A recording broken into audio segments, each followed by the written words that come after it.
They tore down my front deck without a single warning. So I turned their picture-perfect gated community into a nightmare of stop work orders and inspections. That deck wasn't just planks and nails. It was a memory carved in wood. I built it with my father in the summer of '94. We hammered boards under the hot sun, wiped sweat from our brows, and laughed over lemonade breaks. It wasn't elegant, just pressure-treated timber, old barn beams for rails, and a swing that creaked like it remembered every story told on it. But it was mine.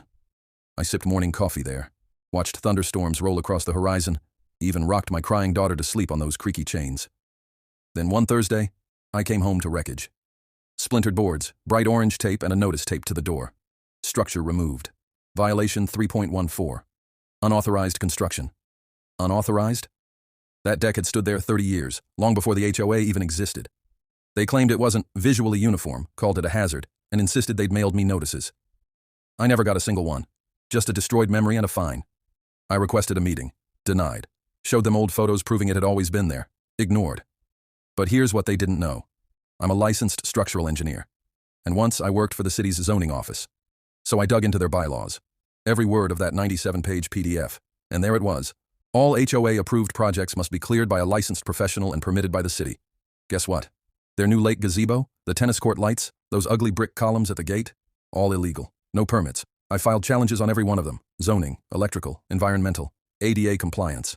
I knew the loopholes, the sluggish offices, even which inspectors never forget a lie. Within weeks, the same orange tape that marked my deck was plastered on their projects. The gym locked down. Playground cited for unsafe surface depth. Then I went bigger. I petitioned the city to reclassify the HOA as a commercial development since they collect dues and manage shared facilities.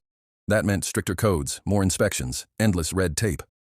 Suddenly, their newsletter sounded like a panic diary. Why is the pool closed? Why are we under audit? Who's behind this? They knew. Oh, they knew. Finally, the HOA president, Cheryl, the queen of passive-aggressive emails, stormed into my driveway. "You've made your point," she snapped. I just pointed at my empty steps and said, "I haven't even started." And the best part? Years ago, they'd pushed their landscaping 6 feet onto my property. Flower beds, a stone path, all trespassing. I filed a boundary claim. They had to tear it out themselves, at their own expense. Now, my deck is rebuilt, bigger, fully permitted, with a hot tub.